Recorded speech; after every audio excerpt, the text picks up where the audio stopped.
Estas clases son de retroalimentación para que podamos repasar los temas que ya están cargados en nuestra plataforma sobre el curso Neuroeducación para Educadores Conscientes, Enseñar Conciencia y Corazón. El miércoles creo fue el día en que les envié el enlace, la invitación para participar en esta clase de retroalimentación. La metodología es la siguiente, que ustedes puedan avanzar todo lo que quieran y todo lo que puedan en su plataforma, ya que esta está disponible las 24 horas, los 7 días de la semana. Y bueno, ya tenemos dos personas conectadas. Esto significa que todo está en orden, que los enlaces y todo está funcionando correctamente. Así es que les doy la bienvenida, compañeros, compañeras. Por favor, déjenme aquí en el chat, o si gustan abrir micrófono con toda confianza, de dónde se están conectando y en qué área de la educación, si es que son educadores, maestros, docentes, o a lo mejor puede ser que por ahí esté un colega de la salud emocional, de la educación emocional. Hemos tenido también personas que simplemente les gusta el contenido, les llamó la atención y decidieron entrar a conocer un poco más. Entonces, coméntenme ahí en el chat en primero de dónde se están conectando y en qué áreas se están desarrollando o por qué por qué decidieron tomar este curso.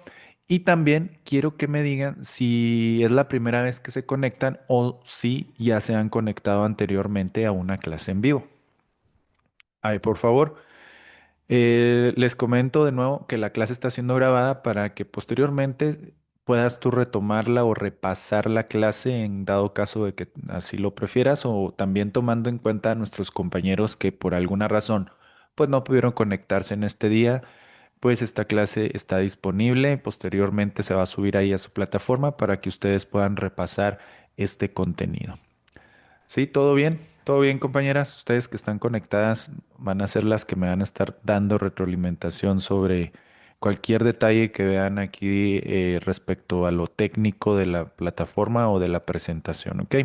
También, pues al ser pocas personas, pues podemos rebotar más ideas. Si tienen alguna pregunta o cualquier cuestión, pues adelante, el micrófono está abierto y estas clases son para ustedes, son espacios para ustedes que diseñamos pues precisamente para no darles nada más un acceso y que ustedes avancen ahí en su curso eh, como si nada, sino que más bien darles este acompañamiento, que no sientan que están solos en este proceso de aprendizaje. Y esa es la idea de estos espacios, ¿verdad? Esperemos que podamos seguirlos aprovechando y y que toda esta información pues en realidad se pueda interiorizar y llevarla a cabo. A continuación les voy a compartir pantalla. Me dicen si pueden ver la presentación que les voy a compartir en un momento.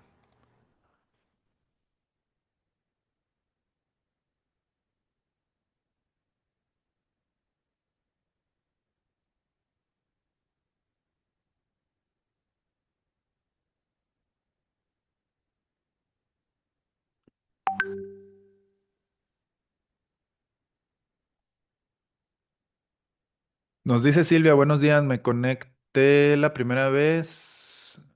Soy de Magdalena, Jalisco. Me interesó el curso porque no tengo el perfil de docente y batallo con el control del grupo. Soy docente de secundaria geografía con 3 años de experiencia. Muchas gracias. La verdad sí me frustro con la disciplina con la disciplina de los adolescentes, límites y respeto a sus autoridades.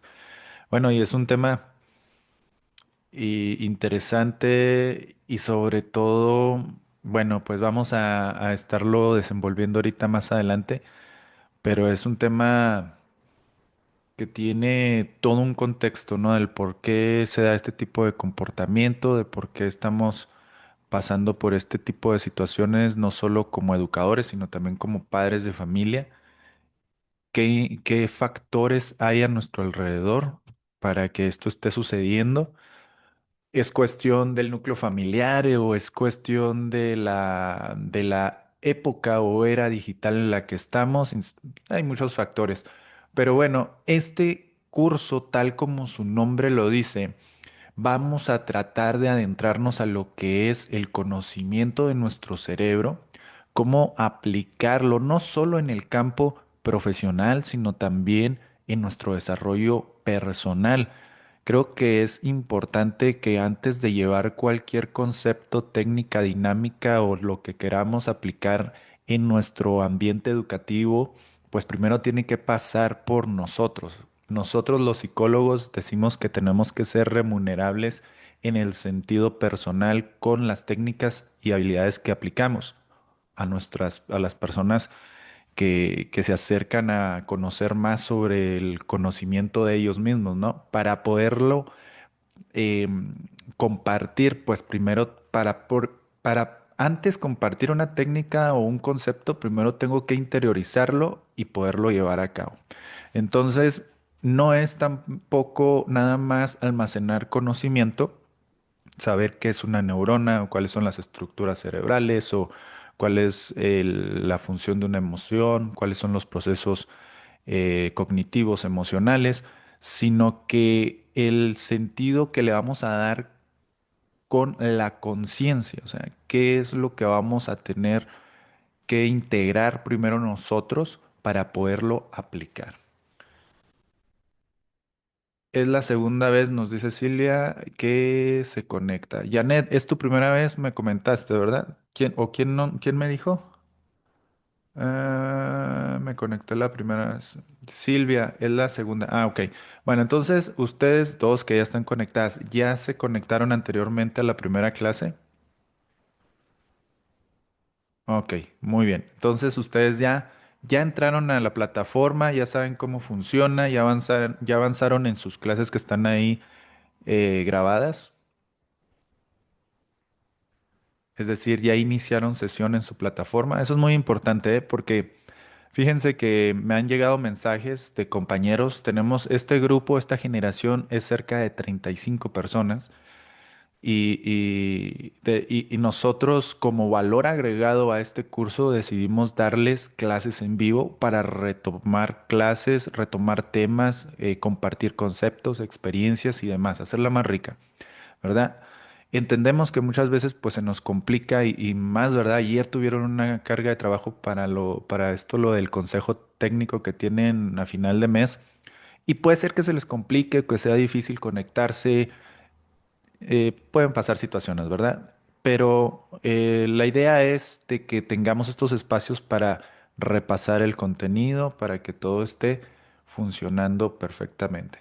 Bueno, sí, nos comenta tanto Janet como Silvia que sí, que ya entraron, que ya han iniciado sesión, entonces eso me da luz verde para no explicarles ya cómo iniciar sesión y cómo funciona su plataforma. Al menos de que ustedes tengan alguna duda, con toda confianza díganme, oigan, es que yo no sé cómo avanzar en mis clases, por favor abran micrófono y me lo comentan.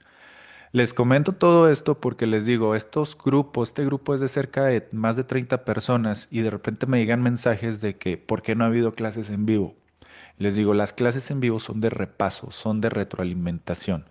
Ustedes deben de avanzar en su plataforma al ritmo de estudio que les sea posible. Entendemos que los educadores tienen mucha chamba y muchos compromisos y que también tienen una vida personal.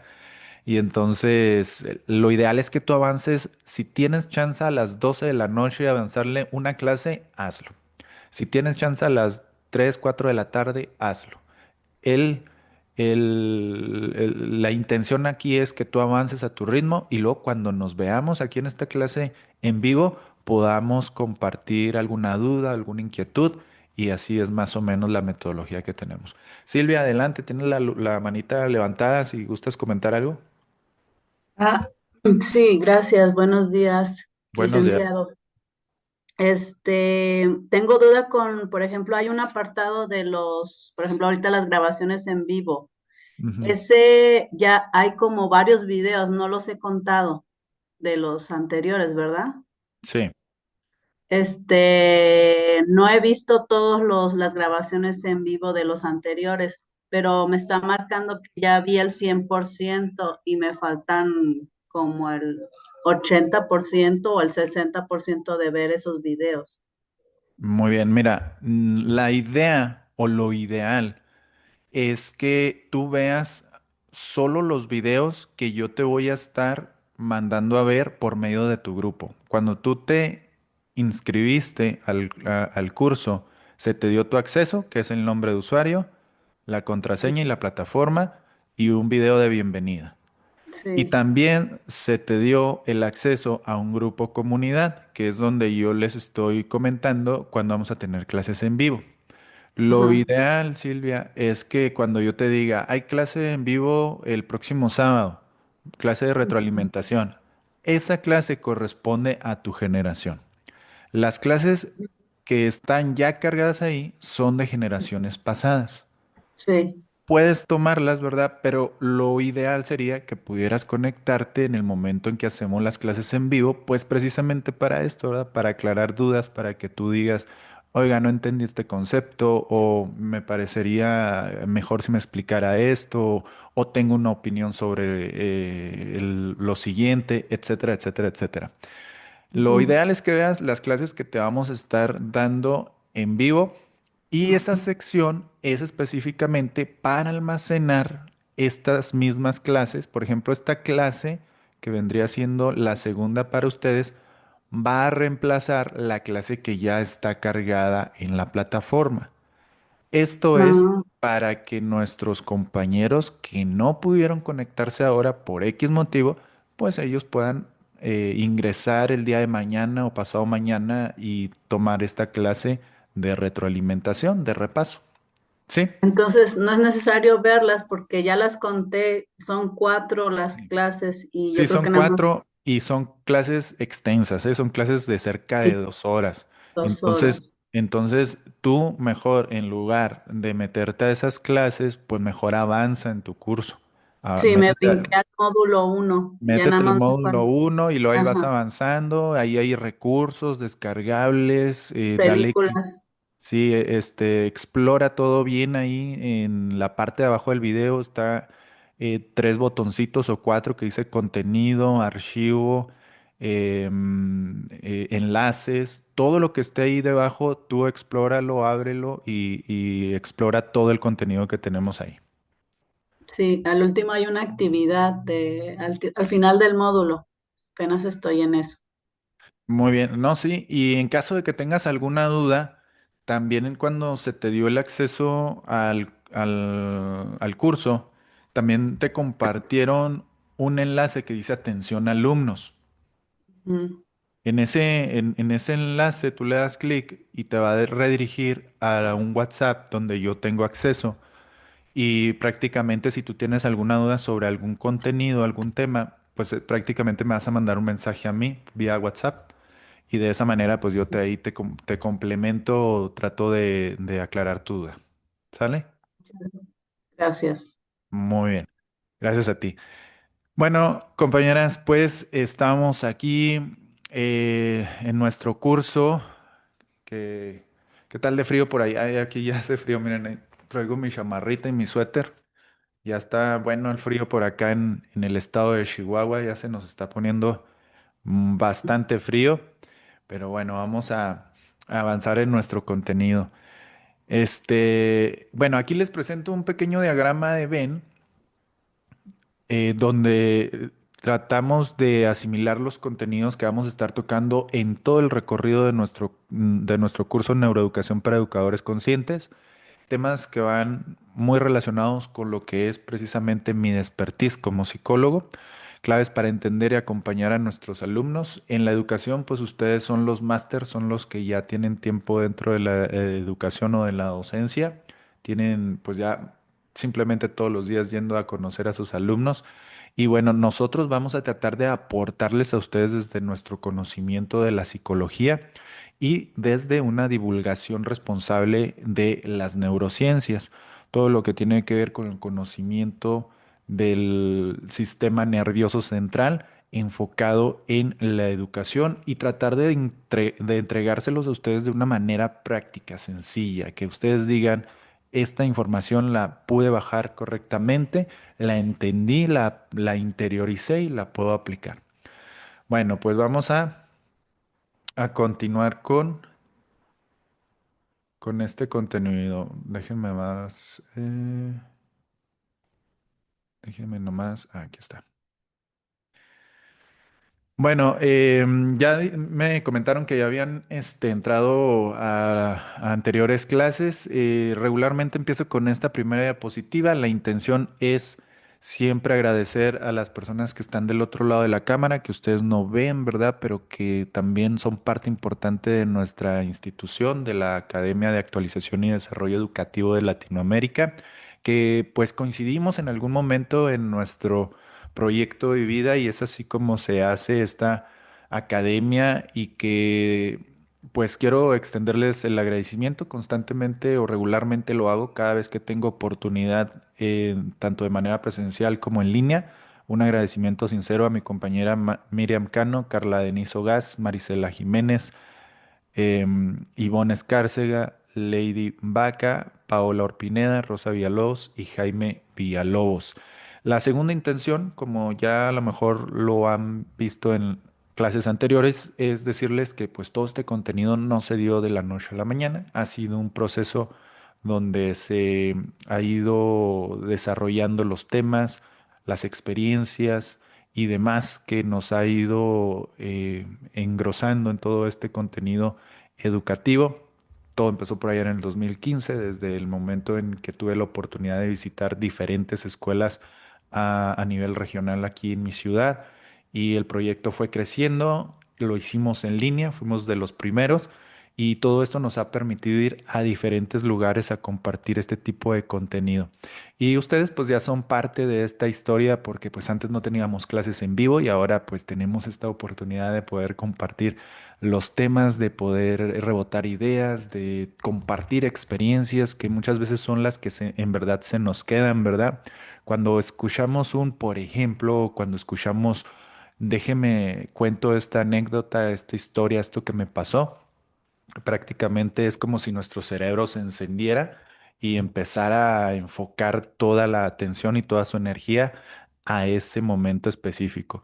Entonces, esas son pequeñas estrategias, situaciones o cuestiones que hacemos al respecto para poder sacar el máximo provecho de nuestros contenidos educativos.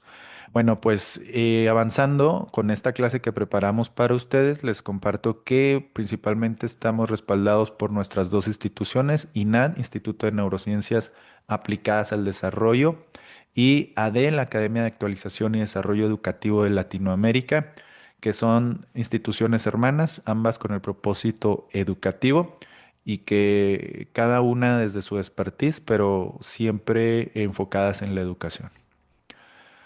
Esta diapositiva la tenía específicamente para las personas que nunca han entrado a la plataforma. En este caso me comentan que ustedes ya entraron, ¿verdad? A la plataforma. Ya ustedes ya exploraron, ya iniciaron sesión. ¿Correcto? Ah, sí, sí, muy bien. Bueno, Sí, Francisco Mora. Francisco Mora, ¿conocen a Francisco Mora? ¿Han escuchado de Francisco Mora? Compañera mm, Janet, Silvia. no, No. Bueno, Francisco Mora es un estudioso de las neurociencias aplicadas a la educación, considerado como un neuroeducador. Y él tiene una frase muy interesante que se llama, sin emoción no hay aprendizaje. Esta frase, para recordar, nos marca un preludio hacia dónde va a ir todo este contenido educativo. Si ustedes se fijan en todas las clases que ustedes van a encontrar dentro de su plataforma, tienen una frase para recordar y esto hace referencia hacia dónde va a ir la clase, hacia dónde nos vamos a estar dirigiendo. Y bueno, es la intención de que vayamos relacionando poco a poco todo este contenido. En la clase del módulo uno, sí, Janet, Janet, me pones en las clases del módulo uno, que ahí lo conociste, a Francisco Mora. Bueno, también por ahí les puse algunas sugerencias de libros y entre ellos está un libro de Francisco Mora que se llama, creo, Neuroeducación. ¿Por qué las neurociencias son clave en la educación? El cerebro no aprende solo con datos, aprende con emociones. Cada experiencia significativa deja una huella biológica. Compañeras, Antes de avanzar, pregunta, ¿tuvieron ayer consejo técnico? Sí, Sí. ¿Qué tal les sí. fue? ¿Qué temas, Bien, qué temas decidieron ustedes ver en su consejo técnico? nosotros planeación didáctica. Planeación didáctica. Em, Regularmente cuando hacen estos consejos, hay temas relacionados sobre las emociones, sobre cómo se desenvuelve el joven o el alumno dentro del aula, qué emociones tiene, cómo se perciben. Todas estas cuestiones son tomadas en cuenta dentro de los consejos técnicos. ¿O es nada más sobre desarrollo didáctico, cómo elaborar las clases, etcétera, etcétera? Mm, yo creo que sí está un poco separado, ajá, Sí. porque tenemos un grupo de apoyo de psicólogos, Ah, ok. del CAM,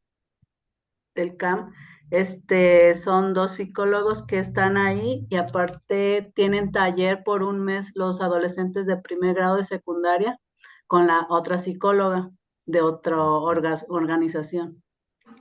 Pero para las planeaciones didácticas sí, es como muy técnico, práctico, se separa eso de las Bueno, emociones. sí, por una parte, pues son privilegiados, yo creo, porque pocas escuelas tienen esa capacidad para poder dar ese soporte psicológico a sus alumnos. Están los profesores de apoyo, pero según tengo entendido, no todas las escuelas lo tienen, o pocas escuelas, mejor dicho, lo tienen. Y bueno, por otra parte, también creo que al estar ustedes, los maestros, constantemente, día a día, hora a hora, con alumnos, pues creo que también es importante que tengan el conocimiento básico sobre cómo se dan estos procesos emocionales dentro del aula y qué tan importante es esta interacción regular o inmediata con sus alumnos, ¿no? Entonces, pues precisamente es algo de lo que vamos a estar abordando en esta clase.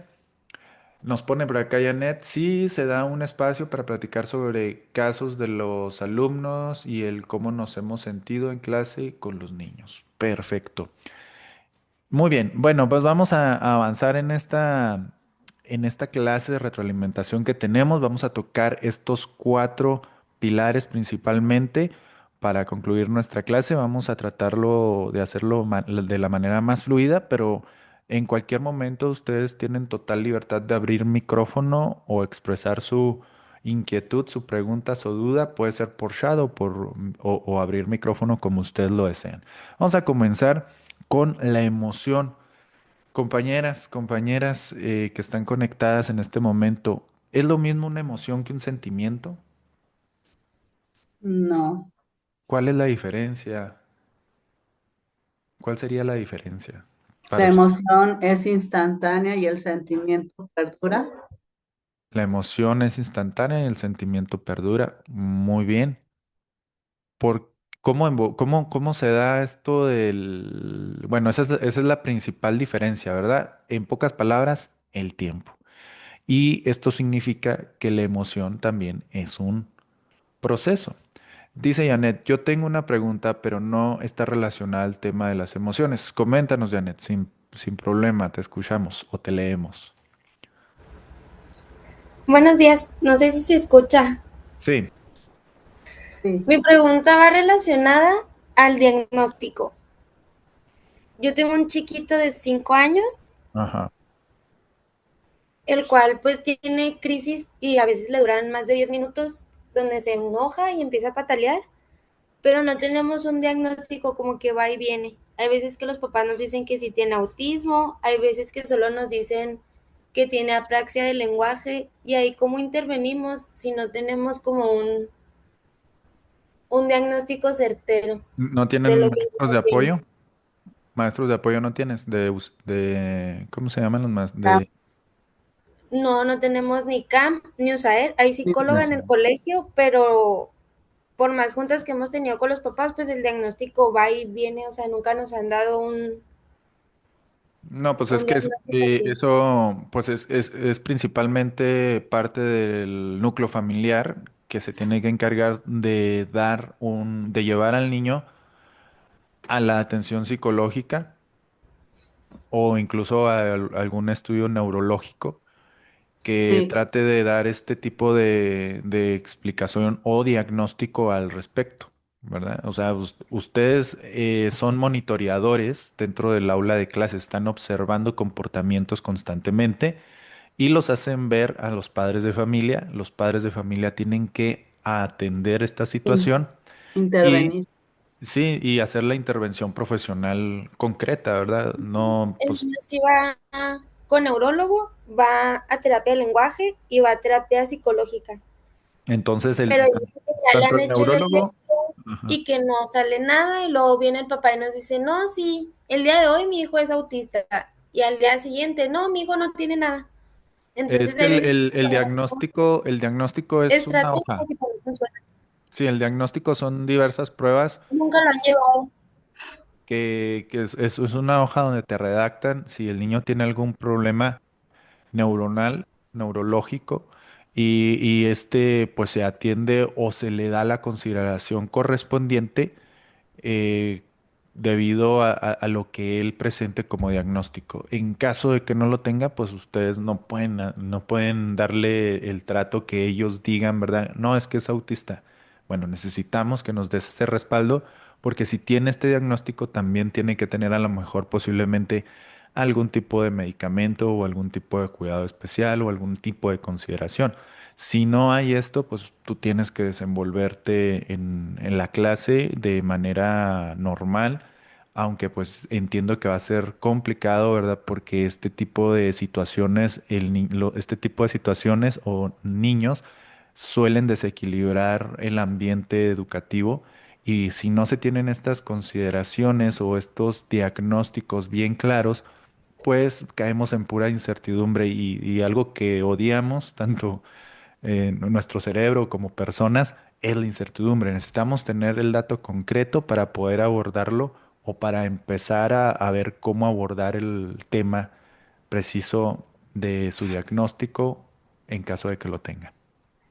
Sí, yo, pues por ejemplo, mi niña, pues ella sí tiene Asperger, Ujú. pero luego quiero trabajar con el niño y pues no se puede porque muchos factores del aula pues le afectan y ahí sí mi pregunta es, ¿cómo ayudar al niño sin decir, ah, pues tiene esto, tiene aquello, sino solo ayudarlo a que esté tranquilo dentro del aula? Pues es que precisamente por eso necesitamos saber si hay un diagnóstico, si el niño es si tiene TDAH, si tiene o si es nada más hiperactivo, o si tiene algún espectro autista. Saber, por ejemplo, en el espectro autista, por eso por eso es el espectro, porque son diferentes formas, diferentes situaciones de ver el comportamiento, son muchas variaciones. Entonces, por eso es importante un diagnóstico para saber cómo abordarlo, si es grave, si es profundo, si es leve, si es leve también, pues tratar de encontrar las estrategias para integrarlo al grupo, pero si es profundo, pues también necesitamos entonces el apoyo de a lo mejor un maestro sombra o de pues, técnicas o situaciones más específicas, integrando a lo mejor la ayuda de un profesional de la educación, de problemas de aprendizaje, etcétera. Pero si no tienes un diagnóstico, pues es complicado que tú puedas abordar esa situación en específico. Lo que sí, pues, o sea, si tiene rasgos autistas, pues bueno, vamos a tratar de entender o de investigar, ¿verdad?, qué es lo que podemos hacer en caso de que sea así, porque como tú me lo dices, no tienen un diagnóstico como tal, pues entonces no podemos aventurarnos a tratar de buscar complementos dentro del aula de clase que le puedan ayudar si vivimos en esa incertidumbre. Por eso es importante que tengamos bien claro qué problema tiene el niño. Porque al final el desgaste es tuyo como educador. imagínate que tú digas, ah, bueno, pues tiene autismo, entonces me voy a clavar a entender cómo poderle dar los contenidos, qué es lo que le molesta, pero al final, pues, qué es lo que le molesta dentro del aula, en qué le puedo ayudar, qué claves de intervención puedo aplicar aquí con el niño, con el alumno, pero si no hay este diagnóstico, pues es prácticamente como si estuvieras trabajando diokis, ¿verdad? O sea, no, no tengo claro hacia dónde voy, qué es lo que tengo que aplicar. Sí. Ok, gracias. Muy bien. ¿Puedo compartir una experiencia? Sí, claro. Aquí en el nivel secundaria también desde el año pasado tenemos a un alumno especial. El diagnóstico sí lo tiene y tiene un nombre muy raro. Hasta está tomando medicamentos. El niño no se está en el salón, se sale, platica mucho y reta a la autoridad. Pero al principio, cuando él llegó, sí nos mandaron su diagnóstico. Sí, como usted dice, ¿cuál es el nombre de lo que tiene y cuáles son las recomendaciones o sugerencias por parte del profesional que lo está atendiendo? Entonces, ya, así como usted dice, ya tenemos una guía de cómo encaminar, perdón, al estudiante. Claro. Pero sí es primordial, indispensable ese diagnóstico profesional. Sí, sí, o sea, por ejemplo, mira, en mi caso yo soy psicólogo, tengo más de 10 años dedicándome al tema psicológico aplicado en la educación. Sin embargo, no soy terapeuta, es decir, no doy terapia. Podría darla a lo mejor, pero no es mi expertise profesional y para ello pues también tendría que hacer una especialización dentro de terapia para poder sustentar bien una terapia. Cuando yo inicié como psicólogo, sí empecé a dar terapia en el DIF de aquí de mi ciudad y principalmente lo hice como una carta pasante para estar familiarizándome con el ambiente de lo que viene siendo una terapia. Pero en el momento en el que ya te enfocas de eso de manera profesional, debes de tener pues una especialización clara. Muchos de nosotros confundimos el ir al psicólogo al ir a psicoterapia. Cuando vas a psicoterapia es con una persona que está especializada en un enfoque para ayudar a una persona, ya sea conductista, cognitivo-conductual, humanista, gestal, etcétera, etcétera, etcétera, ¿verdad? Pero igual pasa en este tipo de situaciones. Cuando tenemos un problema de aprendizaje muy disruptivo dentro del aula de clases, pues necesitamos que un especialista en estos temas de problemas de aprendizaje, como puede ser el TDAH, la dislexia, discalculia, el espectro autista, etcétera, etcétera, necesitamos que el niño esté bien diagnosticado, bien canalizado con el profesional correspondiente para que seamos esa red de apoyo con lo que se nos proporcione de información para poderlo ayudar. Y no solo tú, también los padres de familia. O sea, los padres de familia deben de tener también claro ese diagnóstico, porque una vez que sale del aula de clases, pues va a durar para regresar otras 8 o 10 horas para volver al aula de clases. En esas 8 o 10 horas que pasa en el núcleo familiar, ¿qué está pasando con sus padres, verdad? ¿Qué seguimiento le están dando a esa situación de hiperactividad? O, por ejemplo, mira, en el caso de que fuera algún rasgo del espectro autista. Neurológicamente se tienen datos, ¿verdad?, de que estas personitas tienen un desajuste en redes neuronales específicas de la empatía, de las llamadas neuronas espejo. Hay un desajuste en los neurotransmisores. Es como si se segregaran menos neurotransmisores. Por eso en veces los vemos más antipáticos o te expresan las cosas de manera así burda o si pudiéramos decir que no tienen mucha sensibilidad, pero es porque hay un desajuste ahí. Si nosotros no entendemos eso, pues vamos a incluso hasta creer que es algo personal. Pero cuando ya conocemos el diagnóstico y se nos dan las especificaciones claras, bueno, pues ya tenemos un poco otra visión, una perspectiva diferente. Entonces vas abordándolo o vas manejándolo respecto a las aportaciones que te pueda dar este profesional. Sí. Bueno, pues por ahí va la aportación. Espero que podamos colaborar con algo respecto a ese tema, ¿verdad? Pero sí es importante eso, ¿verdad? El tener bien claro los diagnósticos y además de que cada vez son más común, ¿verdad? Cada vez es más común tener alumnos con algún tipo de problema de aprendizaje. Entonces, pues hay que estarnos informando y hay que estar también exigiendo a los padres de familia que hagan también lo correspondiente. Bueno, les empezábamos con las emociones. ¿Qué son las emociones? Por ahí, nuestra compañera nos comentaba, ¿verdad? Que la emoción es instantánea y el sentimiento es el que perdura. Efectivamente, aquí en este diagrama que tenemos aquí, podemos ver que la emoción pues apenas dura 90 segundos.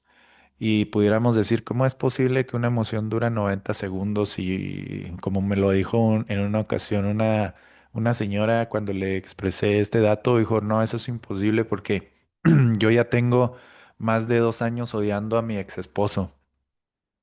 Y entonces le dije, bueno, lo que pasa es que usted ya no es una emoción, ya es un sentimiento y es una emoción que evolucionó a sentimiento. Lo que pasa es que cuando vivimos una experiencia y esta se sigue repitiendo por medio de un diálogo interno en nuestra cabeza, esta forma parte como si fuera un bucle, es decir, cada 90 segundos se está repitiendo esta emoción y con el tiempo esto llega a concientizarse en nuestra parte más racional de nuestro cerebro y por ende se va formando un sentimiento. Un ejemplo muy claro de esto es como es cuando le dicen a una mujer que está embarazada.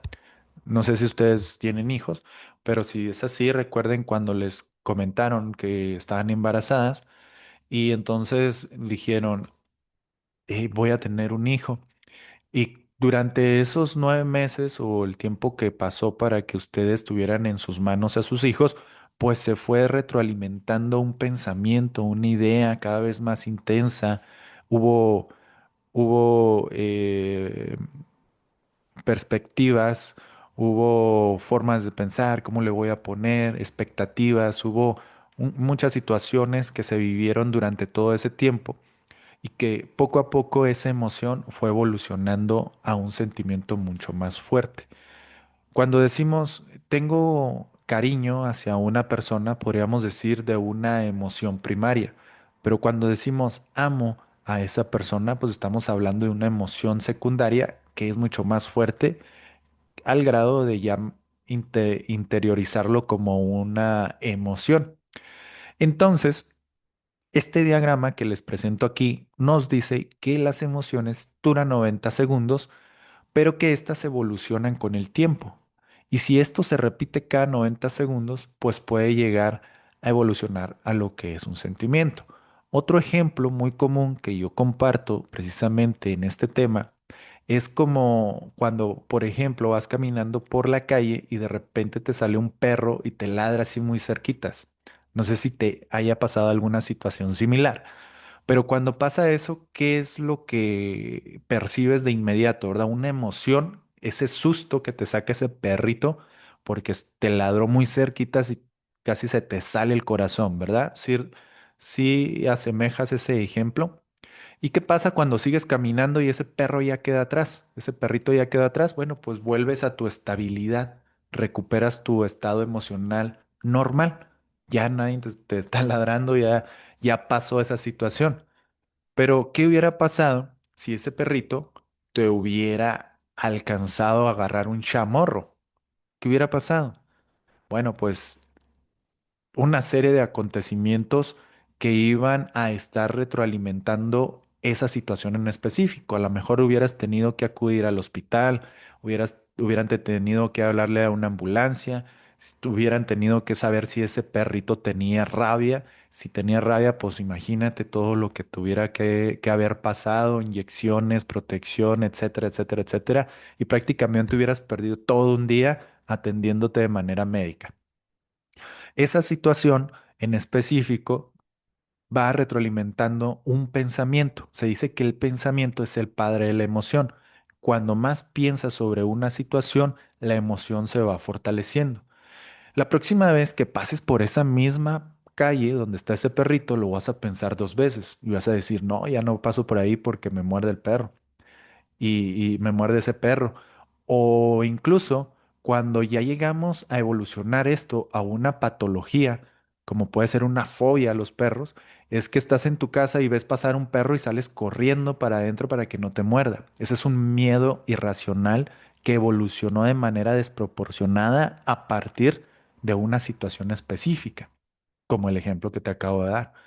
Entonces, cuando no tenemos tampoco medios de expresión o de canalización de emociones, pues se suelen ir creando estos sistemas de creencias que van gobernando nuestro comportamiento. ¿Ok? Otras de las condiciones o cuestiones importantes sobre las emociones o sobre el proceso emocional es que también son señales existenciales, por decirlo de una manera filosófica. Dice el libro del Principito, ¿verdad? Que palabras más, palabras menos, dice algo sobre que lo verdadero es esencial, lo verdadero es invisible a los ojos, pero esencial hacia el corazón. Es decir, aquellas cosas que no puedes explicar con palabras, pero que las sientes. Por ejemplo, cuando yo te pregunto, ¿por qué elegiste estudiar o dedicarte a la docencia? Bueno, ¿por qué decidiste dedicarle tu vida a una labor humanista y profesional como es la de enseñar? ¿O por qué elegiste a la persona que tienes a tu lado? Y todas estas decisiones vienen a partir de una emoción. Es el cimiento principal de toda toma de decisiones, cuando me acerco a alguien o cuando me alejo de alguien. Y bueno, para que pueda haber este vaivén, el ida y vuelta, pues se requiere de energía. Volviendo al ejemplo del perrito, si se acerca el perro con intenciones de ladrar o de morder, la emoción te dice, córrele o defiéndete. Es automática. ¿Sí? O si una persona me agrada, me cae bien, entonces me voy a hacer presente en su vida, voy a acercarme a esa persona, voy a decirle hola y entonces vamos a iniciar una plática y a partir de ahí se da una amistad, una relación y finalmente una relación mucho más fuerte como puede llegar a terminar pues en un matrimonio, ¿verdad? Pero la primera indicación que llegó fue una emoción que te dijo, muévete, acércate o aléjate, ¿sí?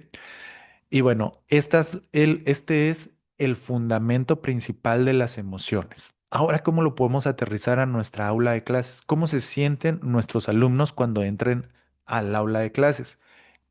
¿Qué bucle de pensamiento se repite cuando está dentro del aula de clases?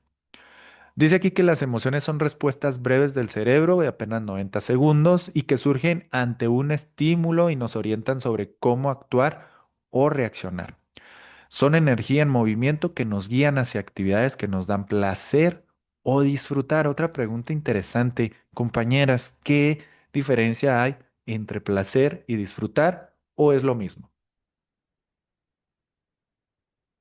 Mm, Placer es en un, puede ser también en un rato y disfrutar es mientras se hace algo, o placer, bueno, no sé muy bien todavía. No, creo que está perfecto, Silvia. Exacto. El placer. Bueno, aquí hay algo también. Placer, fíjate que es pasivo. Cuando nosotros tenemos un momento de placer, no se nos exige un esfuerzo cognitivo, emocional o físico. Y cuando disfrutamos, se nos exige, es activo, se nos exige un esfuerzo emocional, cognitivo o físico. Por ejemplo, un ejemplo muy sencillo, bueno, hay varios ejemplos que se me vienen a la cabeza, pero uno que luego nos puede causar cierto debate. Por ejemplo, cuando leemos un libro, que leemos un libro y pudiéramos pensar que no estamos haciendo nada, ¿verdad? Porque no es como que me esfuerce mucho, pero cognitivamente estoy bajando información, la estoy configurando, dándole sentido, y cuando terminas de leer esa página o ese capítulo, te sientes así como que, ah, sí, me dan ganas de seguirlo leyendo o seguir aprendiendo. Otro ejemplo es cuando jugamos fútbol o cualquier otro deporte. No sé si practican ustedes algún otro deporte o hacen ejercicio. ¿Cómo te sientes después de una rutina de ejercicio, de algo físico, algo que te desgasta, que tú sabes que vas a sufrir, o sea, que te va a doler correr y que, ay no, qué feo, ¿verdad? Pero una vez que lo terminas dices, ay, qué rico, me siento bien, me siento a gusto conmigo mismo. Igual con el libro, ¿no? Cuando, ¿sabes? Nadie dice, ay, voy a leer un libro, qué emociones, qué emocionante estoy. Bueno, que sí hay personas, ¿verdad? Qué emocionado estoy por leer un libro, pero sabes que va a haber un desgaste cognitivo, sabes que va a haber un esfuerzo ahí. Entonces, disfrutar es un esfuerzo cognitivo y placer viene siendo prácticamente la recompensa después de haber hecho esa actividad.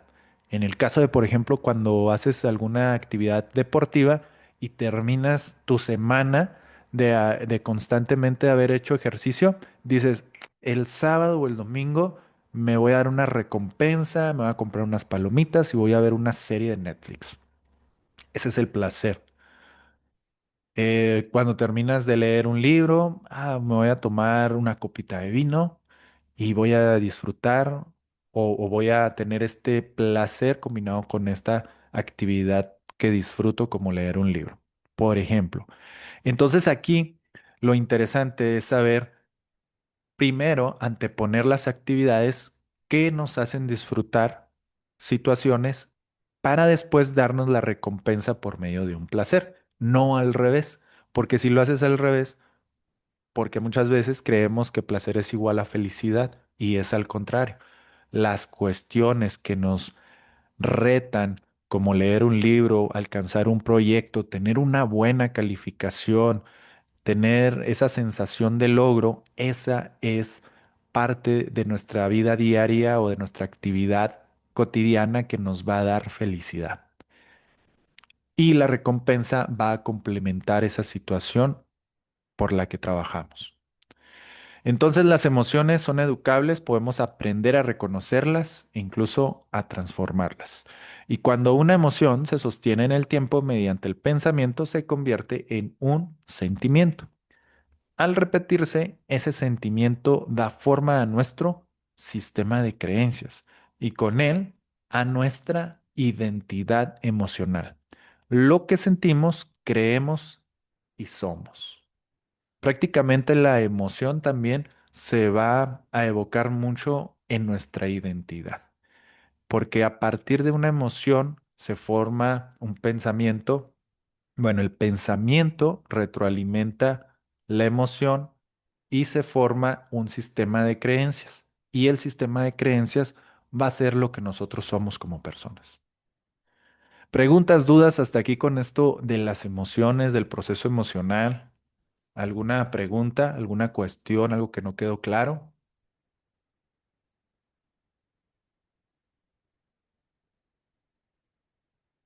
Dice Janet, yo tengo una pregunta. Ah, no, este ya lo vimos. Todo bien, dice Janet. ¿Todo bien? Entonces, avanzamos. Sí, Sí, Silvia. Muy bien. sí, todo bien. Perfecto. Bueno, avanzamos con el siguiente pilar, que es la atención. Aquí está Francisco Mora. No sé si ya llegaron a este tema de Francisco Mora ahí en su plataforma digital. Y él pone un ejemplo muy Sí, interesante, ¿verdad? De que puedes estar dando la mejor clase de tu vida, sientes que tienes dominado al grupo, que todos están atentos a ti, pero si en ese momento llegara a pasar algo extraordinario como es una jirafa, porque pues es algo, sería algo muy raro, ¿no? Que pasara una jirafa en una ventana, ¿verdad? O sea, inmediatamente te descartarían por muy buena clase que estés dando, inmediatamente te van a descartar porque hay algo extraordinario que está pasando en su ambiente. Dice Francisco Mora, la atención no se pierde, se conquista y lo ejemplifica por medio de este ejemplo de el efecto jirafa. Entonces nos recuerda que la atención no es un acto voluntario, sino una reacción biológica ante la novedad y la emoción. No sé si ya se los he comentado a ustedes, pero regularmente lo pongo como ejemplo, incluso me pongo como ejemplo en algunas clases pongo esta situación de que cuando yo doy un taller o una conferencia y sobre todo que es presencial, por ejemplo, hace poco me pasó la siguiente situación, un ejemplo que les voy a poner personal.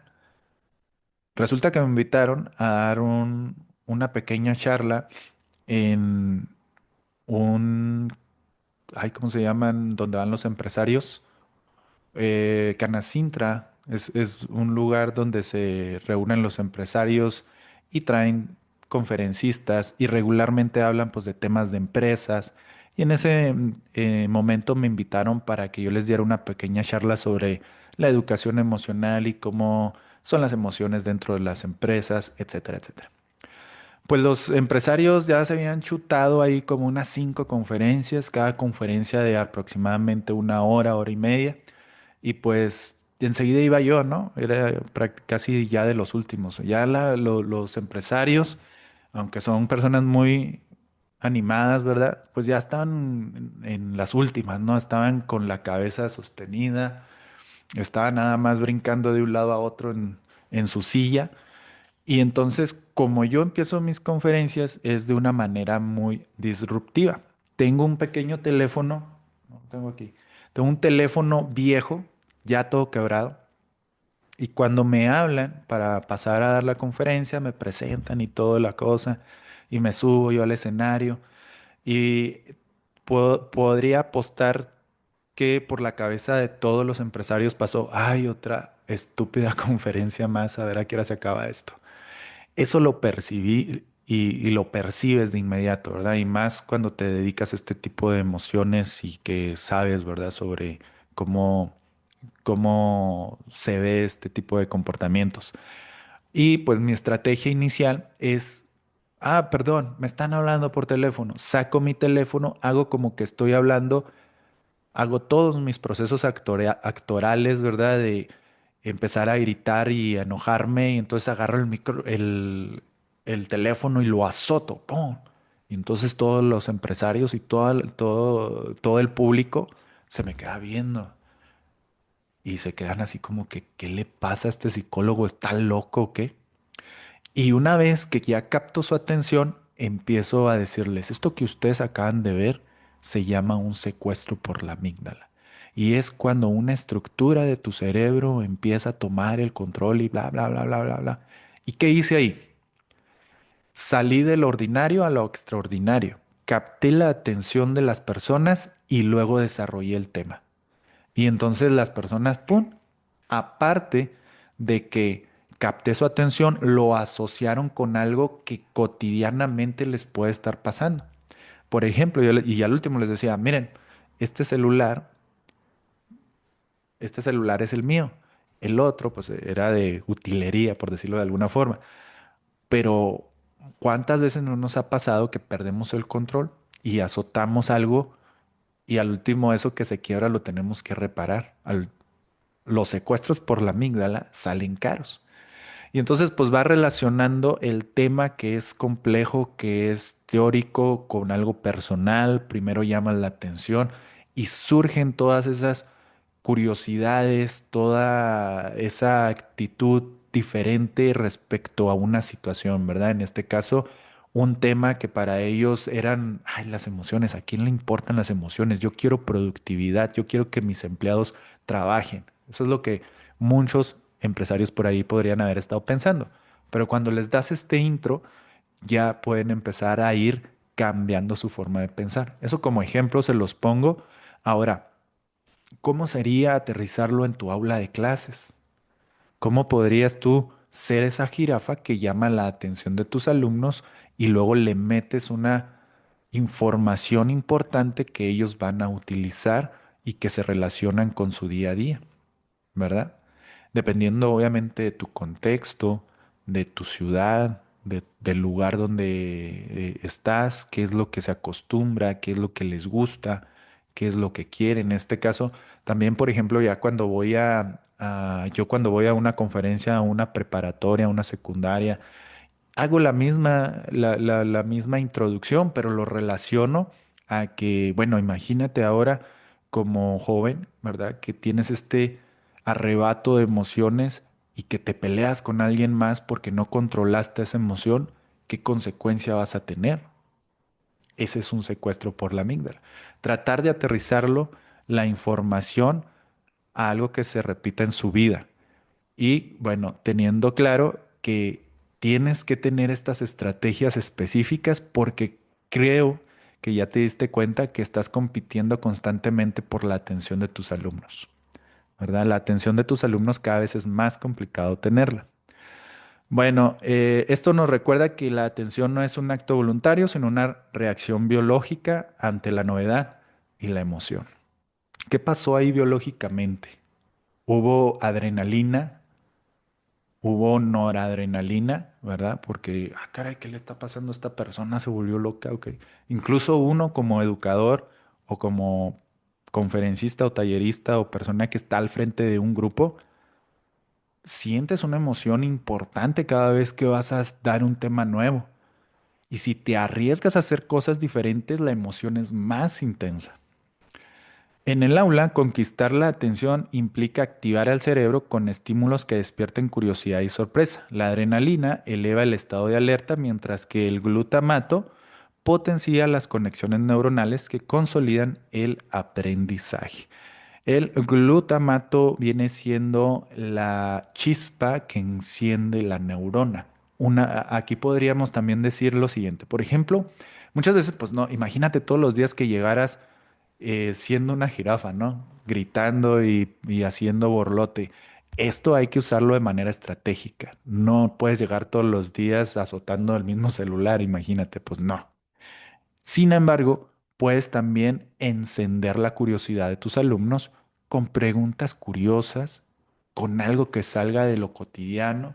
Con hoy vamos a tomar una clase diferente en el jardín, hoy nos vamos a acomodar de manera diferente, o les voy a dejar estas preguntas capciosas, o les voy a hacer un debate sobre el por qué los videojuegos son malos para tu desarrollo cognitivo, que a lo mejor no, o a lo mejor sí, o a lo mejor ciertos videojuegos, pero estás integrando preguntas novedosas que llaman a la curiosidad o a la novedad.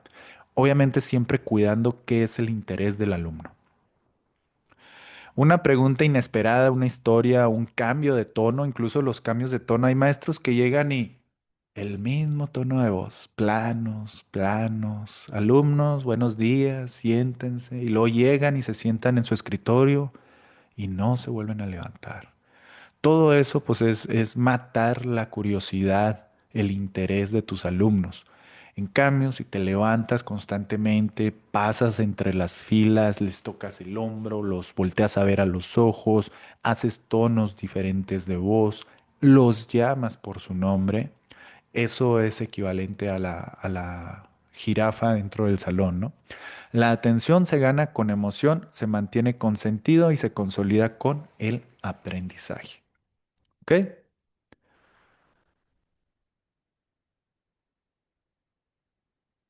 Ah, bueno, y avanzamos. Esto era la atención. Ahora, ¿qué sigue con la memoria? Una vez que tenemos la atención de nuestros alumnos, ya podríamos decir que esa experiencia se puede consolidar y llegar a la memoria. Después de captar la atención, el siguiente paso del aprendizaje es la memoria, el proceso mediante el cual el cerebro almacena, organiza y recupera la información. En el campo educativo es importante entender por qué importante entender que el docente no puede depender siempre de generar emociones intensas. Hacerlo constante sería muy agotador. Sin embargo, puede favorecer la consolidación del aprendizaje mediante la repetición con sentido. El cerebro recuerda aquello que le resulta esencial para la supervivencia o su identidad. Otro dato interesante de las emociones, que no lo mencionamos ahorita, es que todas las emociones son supervivencia. Evolutivamente desarrollamos este sistema emocional porque necesitábamos sobrevivir. Imagínate vivir en aquellos años de nuestros antepasados, donde era muy peligroso salir de tu cueva, porque si salías era muy probable que fueras devorado por un depredador. Entonces se desarrolló el miedo para poderte proteger de situaciones peligrosas. Y sin embargo, también sentía la necesidad de trascender. Entonces desarrollaste el cariño, el amor o el procrear con una persona para poder trascender. Entonces, todas las emociones desembocan en supervivencia. El enojo, bueno, que hay muchas emociones, ¿eh? Por ejemplo, ahorita las más comunes y de las que siempre hablamos es el enojo, el miedo, la felicidad, el asco, pero hay una gran cantidad de emociones, muchas emociones. Cada momento estamos sintiendo unas con mayor intensidad y otras con menor intensidad, pero todas tienen esa intención, todas son por algo de un grado de supervivencia. Cuando ves algo que te da asco, pues es porque evolutivamente decíamos, eso no, pues no se puede comer, porque si me lo como, pues me vomito o me enveneno. Así las experiencias que se repiten y conectan con la vida del alumno pasan de la emoción a la memoria y finalmente al conocimiento duradero. Yo creo que todos tenemos en nuestra memoria a un maestro que nos hizo sentir muy bien dentro del aula de clases. Esos maestros que nos inspiraron, pero también seguramente recordamos un maestro que fue todo lo contrario, un, una persona que nos puso muchas piedras en el camino, que nos hizo sentir muy mal y que todo eso va formando una identidad sobre nosotros, ¿verdad? Una forma de vernos eh, en nuestra identidad, en nuestro sistema de creencias. Que eso, bueno, lo vamos a ir abordando conforme vamos avanzando, que es a lo que yo llamo las improntas psicológicas. El aprendizaje se consolida cuando una emoción se convierte en una experiencia y una experiencia en memoria. La emoción activa la atención inicial, pero la repetición significativa consolida la emoción. ¿Dudas hasta aquí, compañeras? No, ¿Todo bien? sí, Perfecto. gracias. Bueno, con aprendizaje tenemos aquí la recomendación, no sé si se lo puse aquí. Ah, sí, este video, bueno, se los voy a compartir ya ahí en la clase, en esta misma clase, Oye, ¿qué podríamos decirles al... tú te vas a dirigir en esta clase que es la 2 ahí en tu banner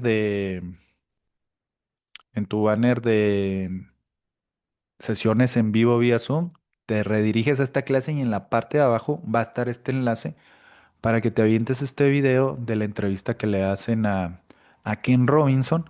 Y él tiene este libro que también te lo comparto ahí en la zona de recursos de Ken Robinson sobre esto que él denomina el elemento. ¿Han leído este libro o han escuchado de Ken Robinson, compañeras?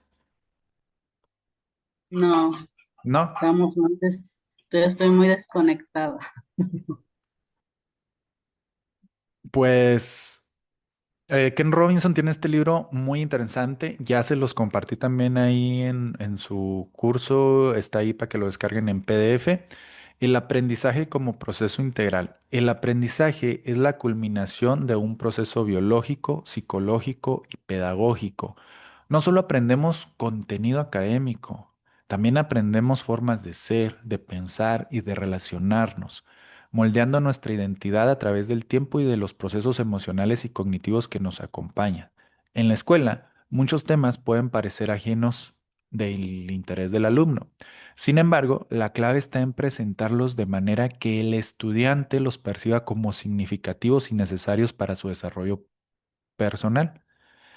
Como señala Ken Robinson en su libro El Elemento, fíjense en esto, ¿eh? El verdadero aprendizaje ocurre cuando lo que hacemos, amamos y somos encuentran un punto de convergencia. Cuando lo que estamos haciendo se relaciona con algo que yo soy y entonces le dedico todo mi esfuerzo y mi dedicación. En este libro del elemento hay muchas anécdotas que él documentó, muchos registros que él documentó, y muchos de ellos son de personas que tuvieron mucho éxito y que ni siquiera fueron a la escuela, pero porque ellos decían que incluso la primicia de este libro dice que la escuela mata la creatividad, que muchos de estos alumnos tenían muchas ganas de desarrollarse artísticamente o creativamente y que en la escuela nunca encontraron ese espacio. Entonces hubo incluso hasta decisiones de padres de familia que pues simplemente no les dieron la educación convencional que una persona lleva. Ellos simplemente se enfocaron en qué es lo que le gusta a este niño y vamos a darle todo lo que le gusta desarrollar. Y así fue como adquirieron o desarrollaron ese gran talento que tenían.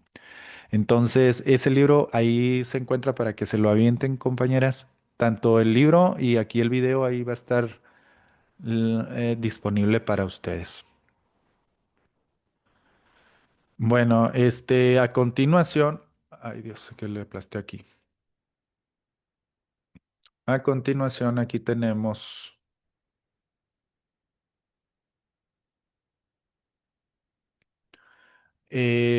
algo más eh,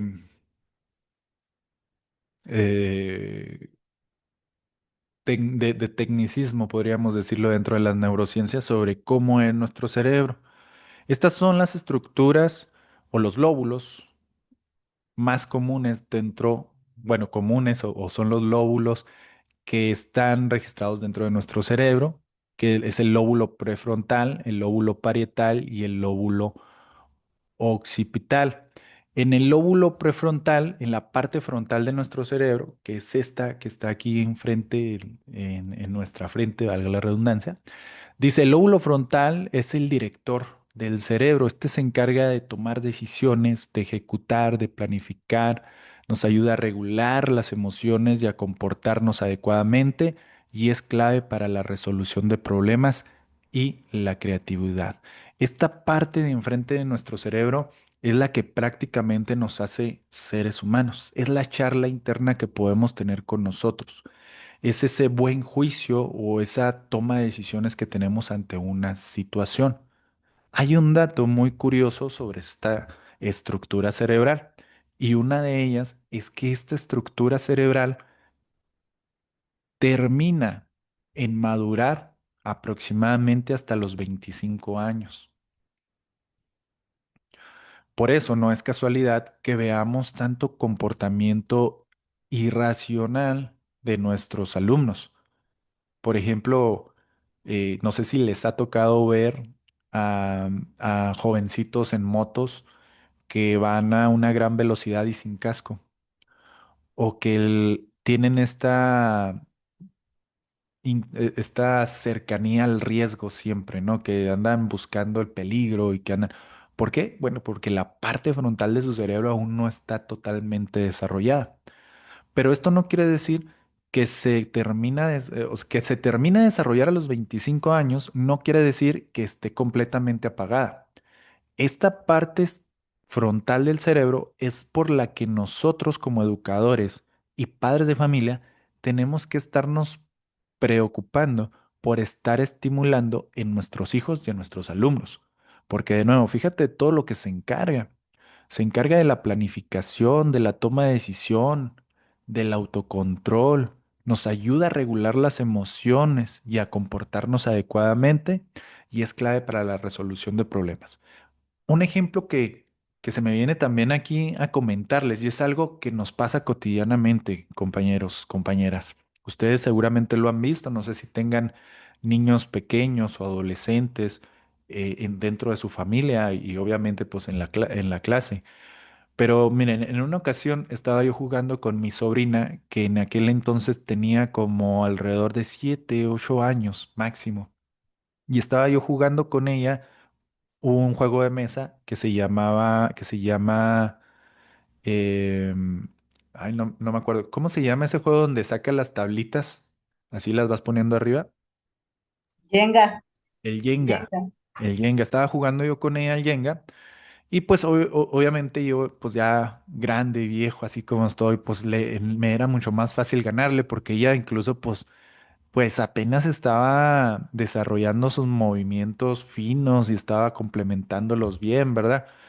Pero lo interesante que observé yo aquí fue que cuando yo le ganaba, ella se frustraba tanto, casi al punto de llorar, y se iba corriendo a su cama y se quedaba ahí unos 2, 3 minutitos y al ratito salía como si nada.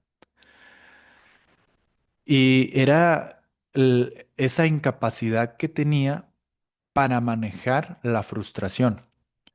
Pasan los años, un año a lo mejor, o un año y medio, o menos a lo mejor, y vuelvo a jugar con ella. Yo creo que mucho menos, ¿verdad? Pero vuelvo a jugar con ella este juego. Incluso ahora ya hasta me llega a ganar a este juego de mesa. Pero cuando perdía, ahora no lloraba ni se frustraba. Ahora se reía y le causaba gracia. Esto, pues lo podía yo asimilar como que ya había más redes neuronales que lograban controlar esa frustración que anteriormente sentía. Entonces, esto significa que las redes neuronales van progresando con el tiempo, siempre y cuando también nosotros las estemos estimulando. Esa es la parte frontal de nuestro cerebro y es muy importante en el desarrollo de nuestros alumnos e hijos. Y acá tenemos pues el lóbulo parietal, que prácticamente es el GPS de nuestro cuerpo. Procesa la sensación y la percepción, tacto, temperatura, presión. Nos ayuda a ubicarnos en el espacio y coordinar movimientos. Relaciona lo que sentimos con lo que hacemos. En este momento, tú en la postura en la que estás, si tú tomas conciencia de esto, ¿verdad? En cómo te sientes así sentado con tus pies bien puestos en el piso, tus manos recargadas en el posabrazos, etcétera. Cuando tú tienes conciencia de eso o cuando cierras tus ojos y te tocas la nariz, es el GPS de tu cuerpo y se está reactivando esta parte o esta estructura de tu cerebro. Este viene siendo el lóbulo parietal. Y acá atrás tenemos a nuestro lóbulo occipital, que es el encargado de los procesos de la visión. Un golpe fuerte aquí en la nuca sería prácticamente perder la visión. Procesa todo lo que vemos, colores, formas, movimientos, permite identificar objetos y dar sentido a la información visual. Sin él no podríamos comprender lo que estamos observando. Este se conecta directamente con nuestro nervio óptico y le da sentido a lo que vemos. Incluso podríamos estar viendo cosas, pero si hay una desconexión entre el nervio básico del nervio óptico y el lóbulo occipital, pues las veríamos, pero no le entenderíamos qué significan. ¿Sí? Y el lóbulo temporal que tenemos acá se relaciona con la memoria, el lenguaje y el reconocimiento de sonidos.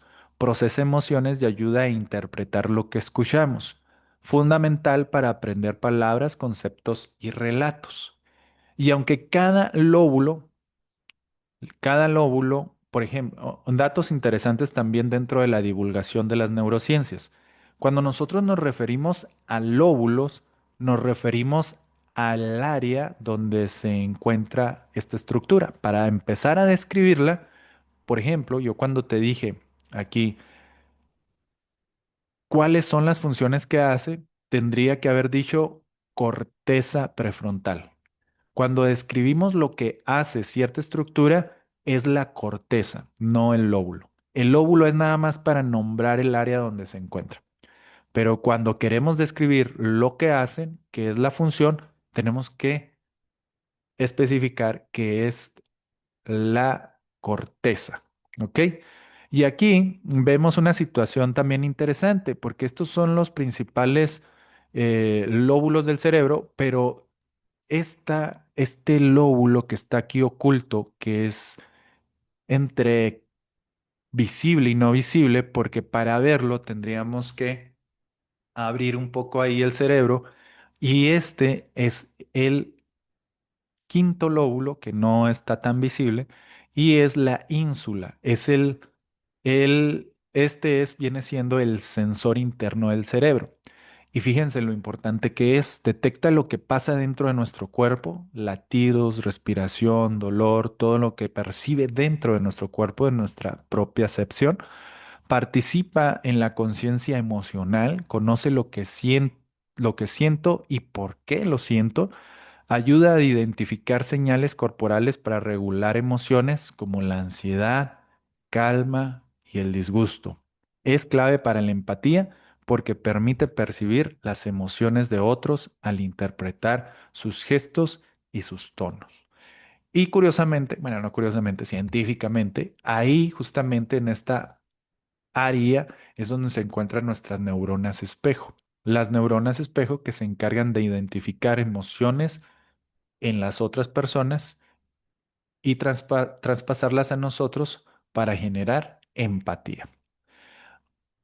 Todo esto que nosotros vemos aquí son estructuras corticales. Ay, ¿por qué no abre aquí? Me veo. Vamos a ver acá. Sí.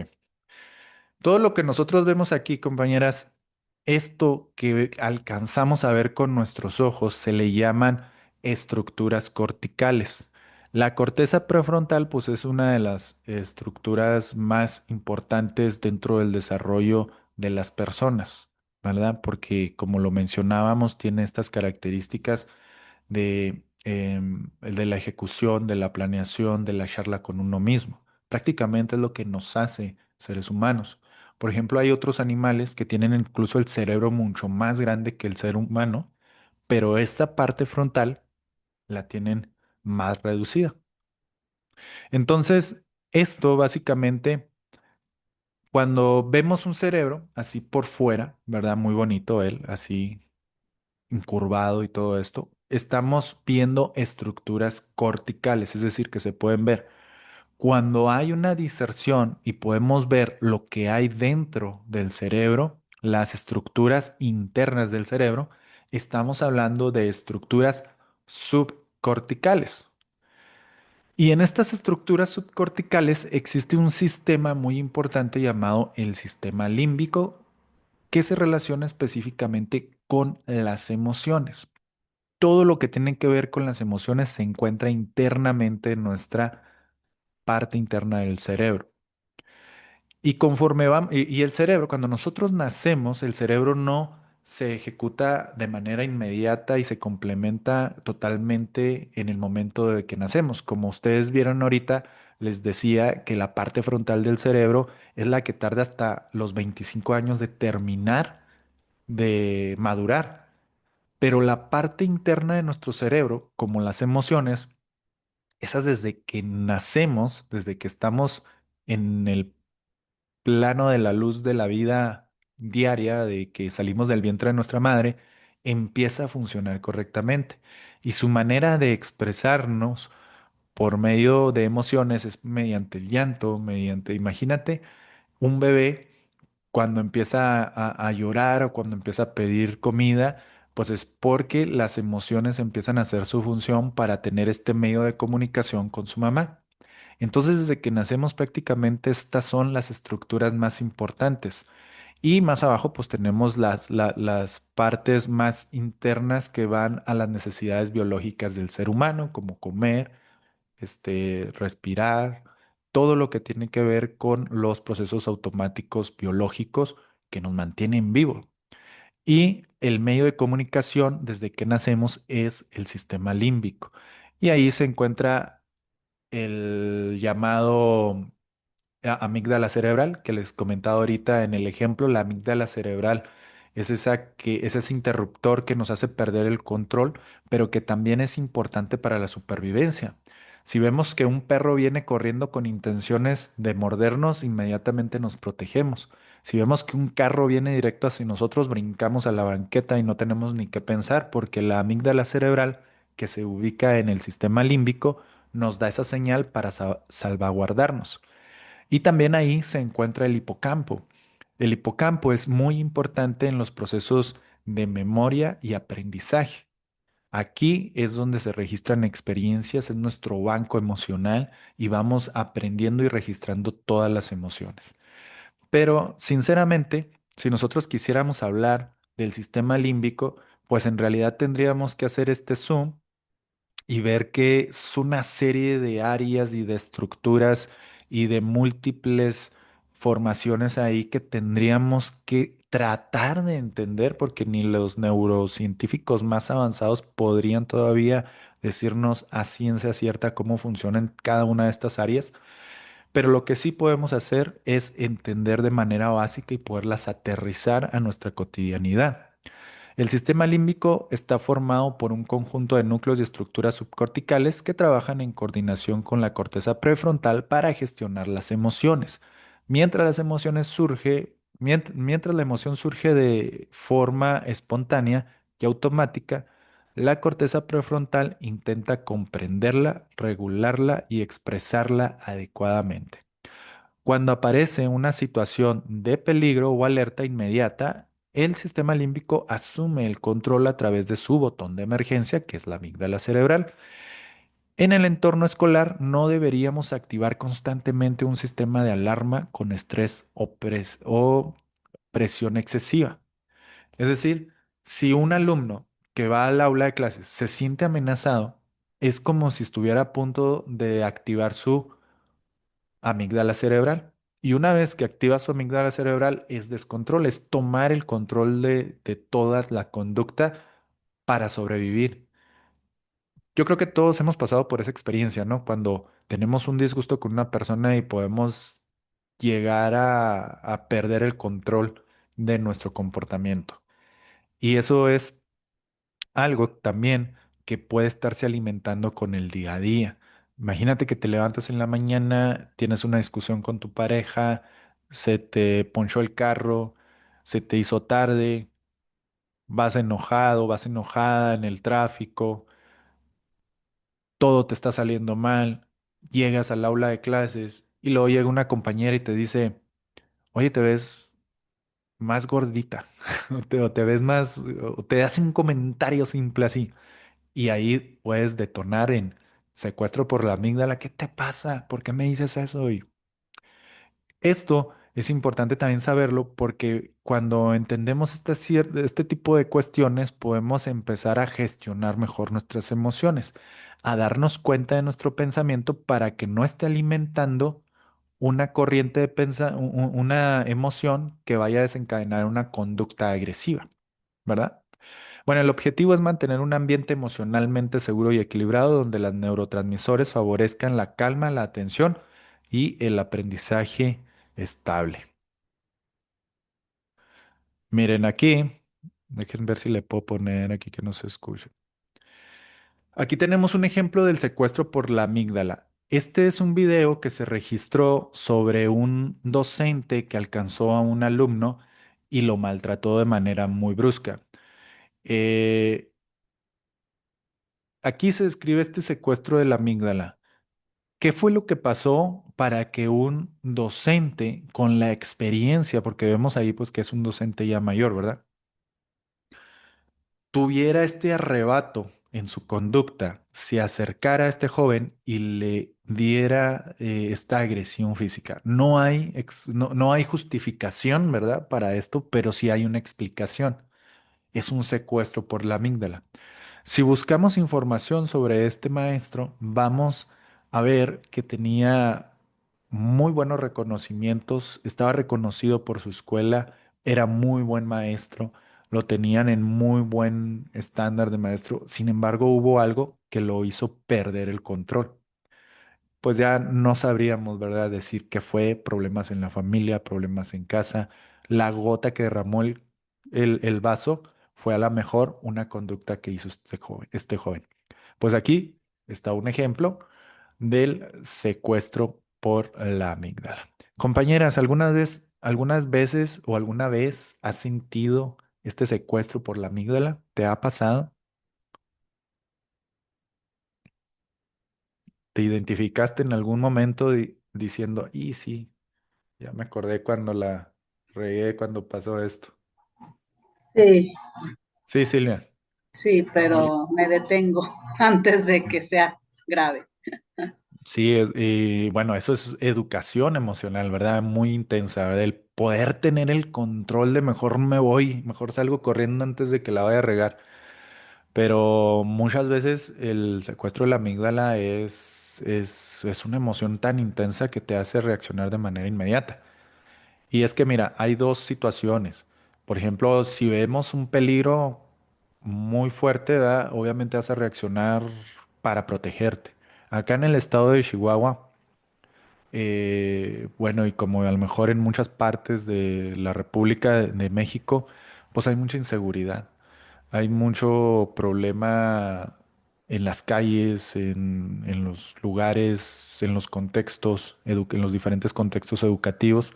A mí me ha tocado ir a la sierra a dar talleres, a dar conferencias, y allá es algo ya muy común escuchar que hay balaceras cerca de las escuelas, que hay peligro, que hay personas malas y que hay que protegerse. Y entonces todo este ambiente también perjudica el desarrollo cognitivo y emocional de los alumnos y también de nosotros, ¿verdad? Como personas adultas.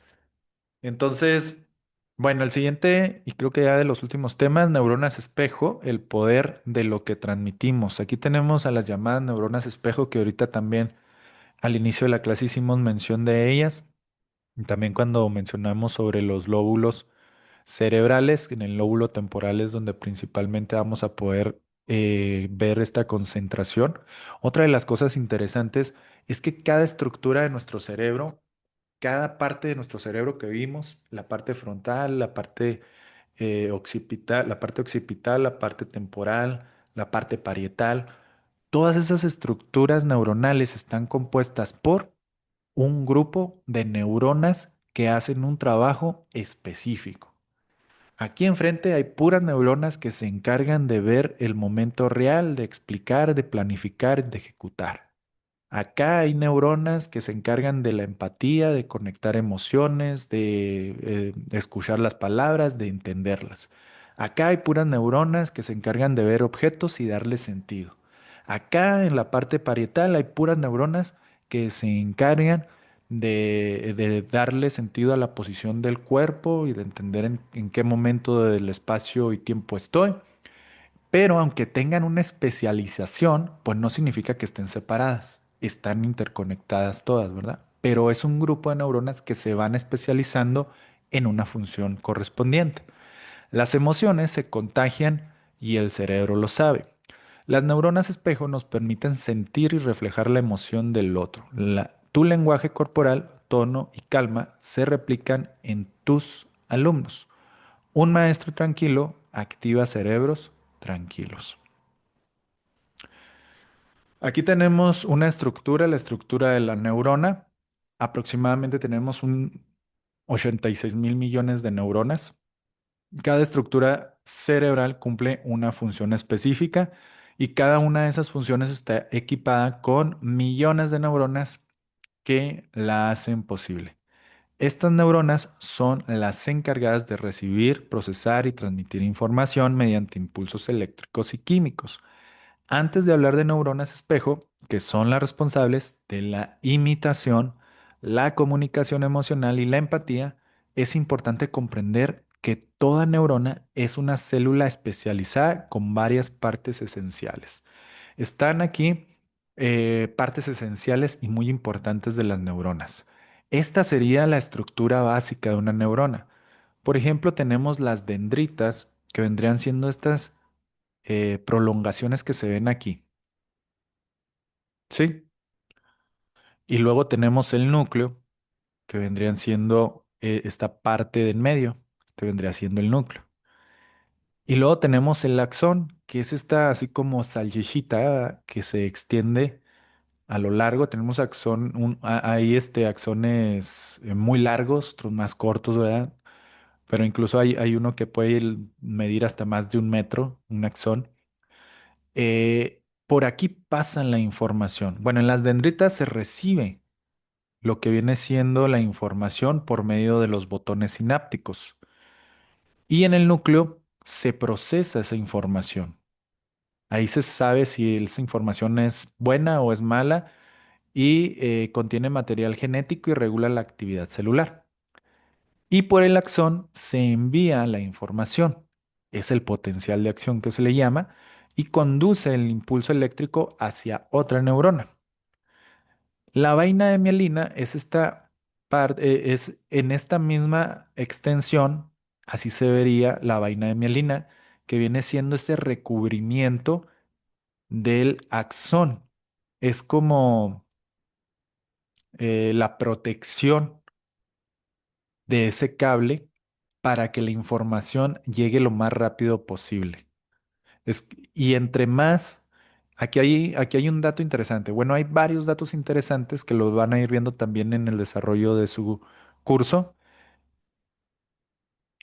Cada vez que nosotros practicamos algo o aprendemos algo y lo estamos practicando, la vaina de mielina se va haciendo cada vez más gruesecita, más gruesecita. Y conforme se hace más gruesa, la información va a pasar mucho más rápido. Por ejemplo, cuando aprendemos a tocar la guitarra o que estamos queriendo aprender alguna nueva actividad, conforme la vaya practicando con el tiempo, va a haber un momento en el que ya me sale automáticamente, que ya no tengo que esforzarme cognitivamente para recordar cómo era. Y esto es por dos situaciones. Uno, porque la vaina de mielina ya está bien ejecutada, bien complementada, bien recubriendo bien lo que es el axón y por ende manda la información rápida.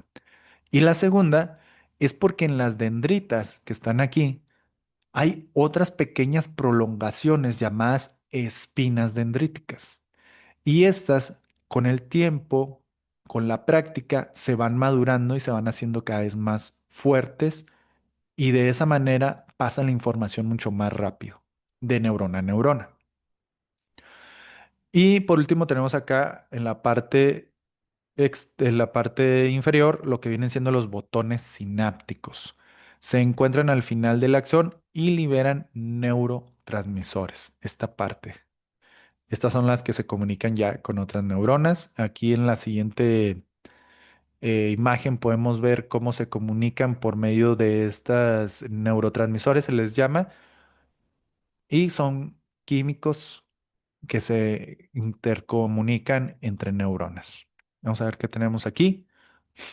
Estas son dos neuronas vistas bajo el microscopio a punto de conectarse. Esto que ves en forma de estrella en la punta de la neurona es un cono de crecimiento, una estructura móvil que le permite a la neurona explorar su entorno para formar nuevas conexiones durante el desarrollo del sistema nervioso. A través de estas uniones, las neuronas se comunican mediante señales eléctricas, permitiendo que aprendas, sientas y recuerdes. Si esperamos un poquito más, vemos cómo se produce ese apretoncito de manos microscópico. Estas son dos neuronas vistas bajo el Bueno, microscopio. ahí está de manera microscópica cómo se comunican las neuronas.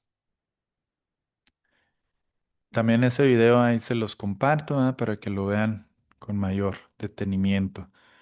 Y bueno, Tenemos lo que ya vienen siendo pues las neuronas espejo, que son las que se encargan de registrar pues las microexpresiones y todo lo que está en un ambiente. ¿No les ha pasado, por ejemplo, que entran a una reunión donde hay amigos o compañeros y antes de que ustedes entraran, vamos a suponer que dos amigos tuvieron un disgusto o se pelearon o hay personas dentro de ahí que no se llevan? Y tú llegas y luego dices como que se percibe un ambiente medio raro, medio extraño, un aura, decimos, una energía. Y bueno, no es ni una energía, ni un aura, ni nada de eso. Son las neuronas espejo que se están comunicando mediante microexpresiones faciales, comportamiento no verbal que se está dando y que el cerebro está captando. Estas neuronas espejo se dan desde nuestras primeras etapas de vida. Si tú agarras a un niño recién nacido, de pocas semanas de nacido, y empiezas a hacerle gestos, él va a tratar de imitarte. ¿Por qué? Porque son las neuronas espejo que están tratando de imitar a esa persona. Cuando nosotros nos sentamos todos los días en nuestra infancia a desayunar o a cenar o a comer con nuestros padres y veíamos a mamá que sin que dijera nada, nosotros ya sabíamos que estaba enojada, eran nuestras neuronas espejo que nos estaban diciendo, ni le vayas a pedir dinero, ni le vas a pedir permiso porque ahorita está enojada. Esas son las neuronas espejo. También cuando vemos que un amigo está pasando por una situación difícil y nos cuenta, sentimos eso como si nos estuviera pasando a nosotros. Y son las neuronas espejo que se están comunicando. Ahora aquí en esta imagen, si ustedes la ven en la imagen A y en la imagen B, es precisamente lo que les comentaba ahorita, de que en las dendritas de las neuronas hay otras prolongaciones llamadas espinas dendríticas, que vienen siendo, fíjense por ejemplo en la figura A. La figura A es una dendrita que ya aprendió una actividad. La dendrita B, la figura B, es una dendrita que aún no pasa por ese aprendizaje o que está madurando. Por ejemplo, en la figura B podemos ver que no hay tanta prolongación como en la figura A. Probablemente falte tiempo de práctica y de descanso, porque las espinas dendríticas no solo se ejecutan o se fortalecen con el tiempo de práctica, sino con el tiempo de descanso.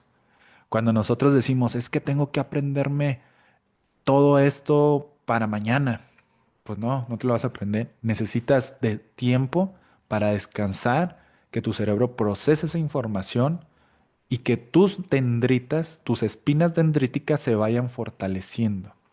Entonces lo ideal, aterrizándolo al campo educativo, es que si yo llevo un programa denso con mucho esfuerzo cognitivo para nuestros alumnos, se lo ponga a lo mejor en la mañana, que vamos a repasar esto, vamos a repasar este tema y a lo mejor dentro de 2 o 3 horas lo retomamos desde otro punto de vista y a lo mejor dentro de 2, 3 días o a lo mejor hasta el otro día o ir programando los espacios de trabajo para que esas dendritas les demos el tiempo, esas espinas dendríticas les demos el tiempo de ir madurando y de esta manera fortalecer y tener la capacidad de absorción de ese conocimiento.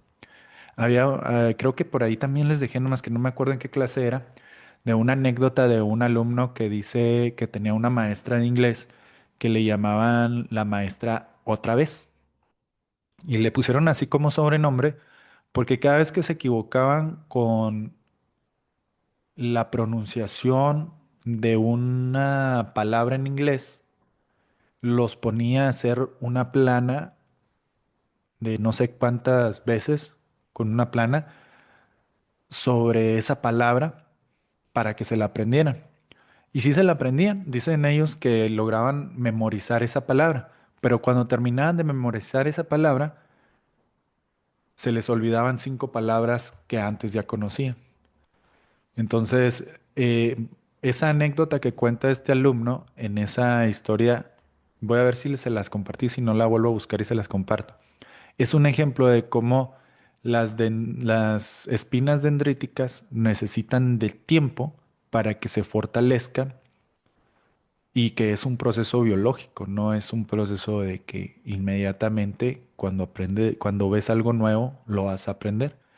Aquí también tiene que ver mucho el sentido emocional. ¿Qué tanto te llama la atención? ¿Qué tanto te emociona esa situación para que se quede, para que se estimule más tus neuronas y de esta manera puedan madurar más rápidamente las espinas dendríticas? Aquí tenemos, miren, aquí está lo que les comentaba, dificultades del aprendizaje y del cerebro, en lo que nos comentaba ahorita nuestra compañera, creo que era, no sé si era Janet o Filia, sobre las dificultades del aprendizaje y del cerebro. Fíjate bien, entender no es etiquetar, es acompañar mejor. Cada cerebro aprende a su manera, eso ya lo tenemos bien claro. Pero cuando hay problemas de aprendizaje como estos, ¿verdad? Eh, por ejemplo, en la dislexia, ¿por dónde está? Creo que es esta. En la dislexia, el cerebro tiende a tener estimulaciones diferentes a la hora de ver las palabras. Hay una estimulación diferente en las áreas cerebrales cuando se tiene el problema de aprendizaje de la dislexia. Y cuando tenemos aquí el número de sinapsis es mayor en niños con autismo. Por ejemplo, mira, aquí podemos ver las dendritas eh, de este lado.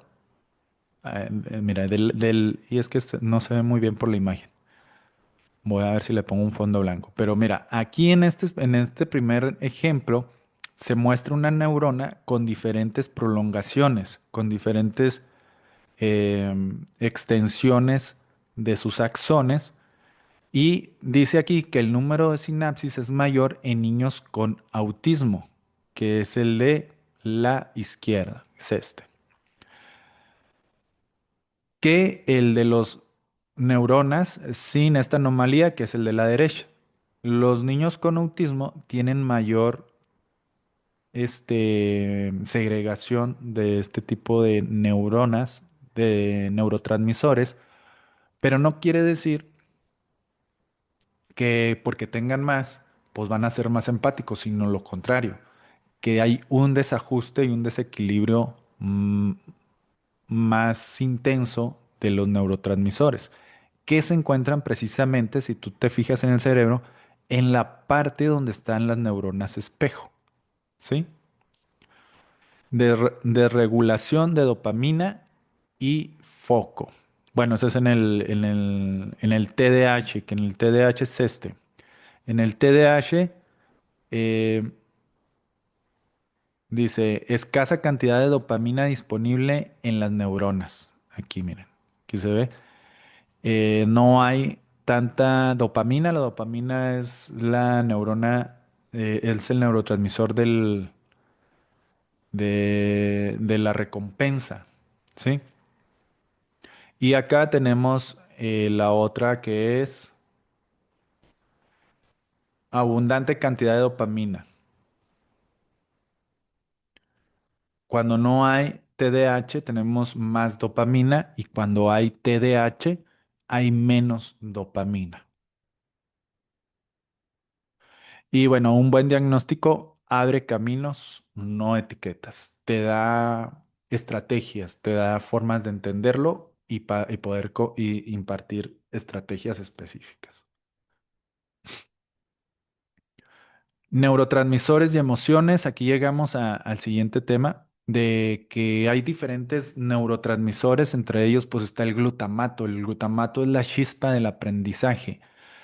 Facilita la conexión entre neuronas y a la vez también tenemos que tener un inhibidor, es decir, cuando hay muchas cosas que me llaman la atención y si solo hubiera cosas que me llaman la atención, pues no voy a enfocarme en una de ellas, sino voy a estar disperso.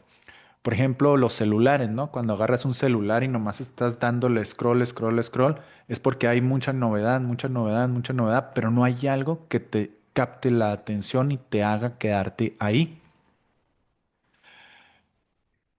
Por eso está el siguiente neurotransmisor llamado GABA, que se encarga de inhibir naturalmente y equilibrar, relaja y evita la sobrecarga.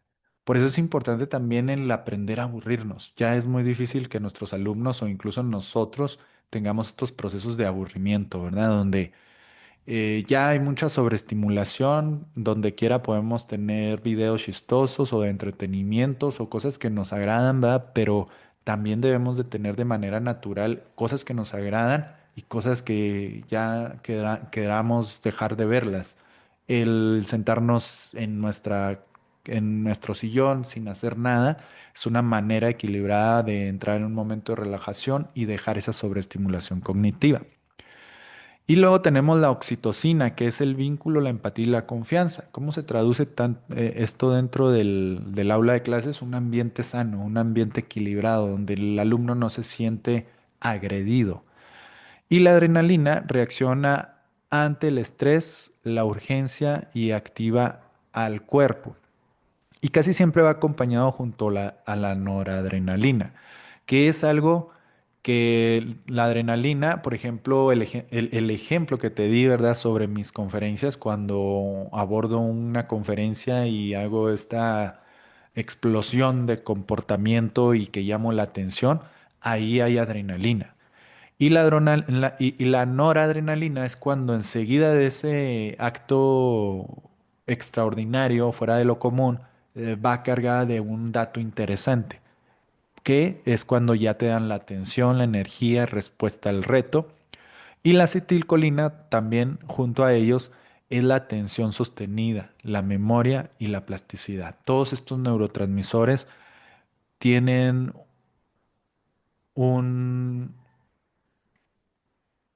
un orden al bat, por decirlo así, en el juego del aprendizaje y por eso es importante nosotros entender cómo podemos estimularlos de manera externa desde nuestra cancha, desde nuestro puesta en escena dentro del aula de clases para poder llamar la atención, tener esa chispa del aprendizaje, también entender que ellos necesitan un momento de descanso después de tanta estimulación que les puedo dar, que se sientan cómodos, tener esos picos, ¿verdad? De llamarle la atención, esos momentos jirafas y que toda esa información se relacione con algo que les interese para que tengan esa atención sostenida y darles retos.